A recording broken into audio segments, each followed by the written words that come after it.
Hey artists, it's one of the most wonderful times of the year, and with that comes Inktober. Now, I absolutely love the concept of Inktober. I've always wanted to take every 31 days of the month and just bust out some amazing, groundbreaking art. However, sometimes artists do just that. They take the challenge and then they reach a point of burnout or a lull in their inspiration. That hazy feeling that leads to subpar work or procrastination. So that's really the thing about Inktober. It's built to challenge you, but in my opinion, the real fun of Inktober is having fun. Having fun with your art is the opposite of burnout. Think about that. Having fun is the opposite of burnout. So once you've pushed yourself into the position of pressure and eventually burnout, that's whenever the challenges of like Inktober kind of become moot point. So here's my big tip to keep yourself from burning out. Make your own prompts or seek out other challenges.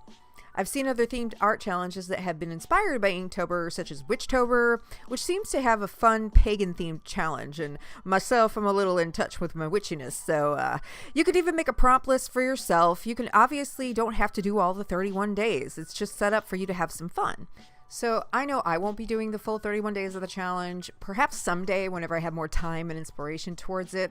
I don't know. This time of year is a strange paradox of things speeding up, but also slowing down with the fall season. So we tend to get more social during this time of year with the holidays and whatnot and the upcoming events when we really just feel like hibernating and watching Netflix. Does anyone else get what I mean?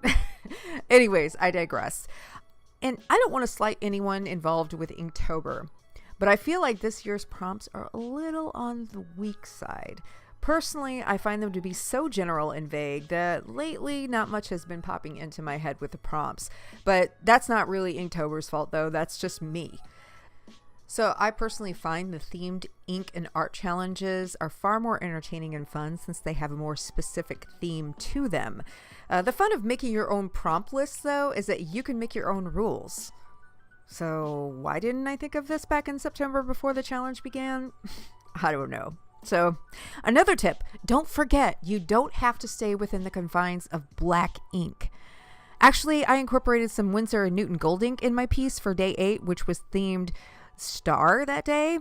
So you can make use of many colored inks. Brands like Dr. P.H. Martin's makes colored Bombay ink, Liquitex makes acrylic ink, and Jane Davenport makes, wait for it, scented colored ink, and I'll be showing you that later in the video. So here in just a second, I'm going to be showing you my mishap of using the Mermaid Ink Pen by Jane Davenport on this drawing paper. That's another thing. Just don't be afraid to make mistakes or risk a mishap. This way you'll learn what not to do, if anything.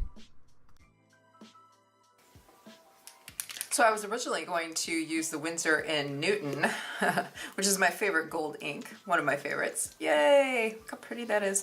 But I thought since this is drawing paper and it's not necessarily meant for heavy amounts of ink, I would go ahead and try the Jane Davenport Color Institute Mermaid markers. I just happened to grab this and look at the name, Falling Star. It was meant to be. So I think I'm going to run with this and see what happens.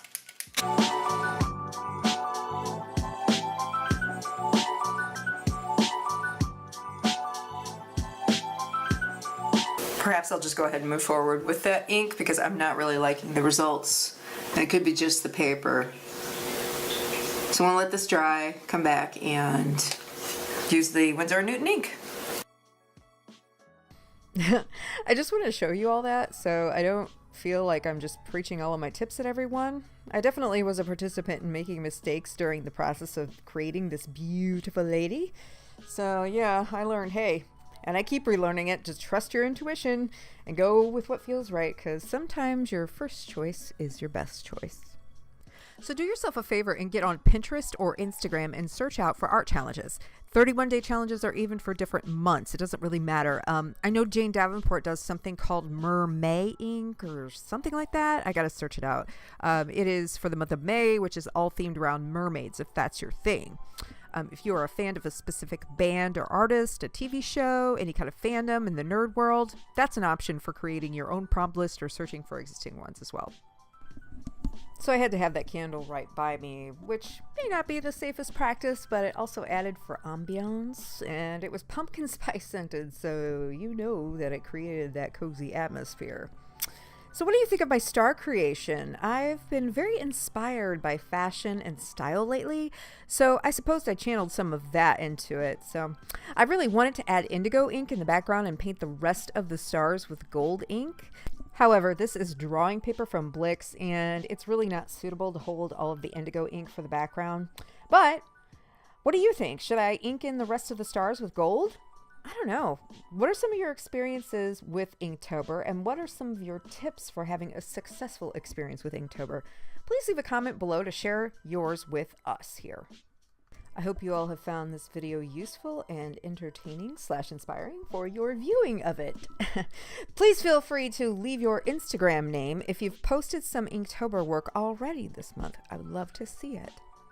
And so lo and behold, let me show you these juicy Jane Davenport inks. I bought these back in the spring, and I am ready to create something tremendous or just fun with them. It's unfortunate you can't smell them through the viewing device or computer that you have, but you'll just have to trust me that they're pretty amazing. Or just go purchase one or purchase all of them.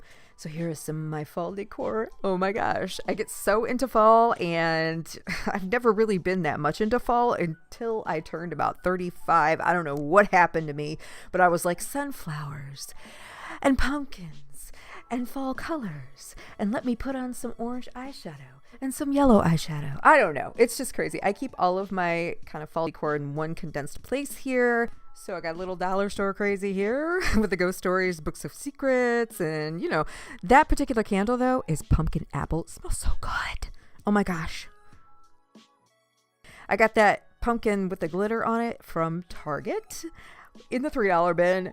Hallelujah. I love Target. I love their dollar bins. I love their $3 bins. I love their $5 bins. So that's what I have been kind of geeking over right now. So before I go, this is my colored pencil collected organizer made with PVC pipe. I would eventually like to give you a tutorial on how to make your own. It's super easy. But also, would you like to see my entire colored pencil collection in a video? Let me know in the comments below.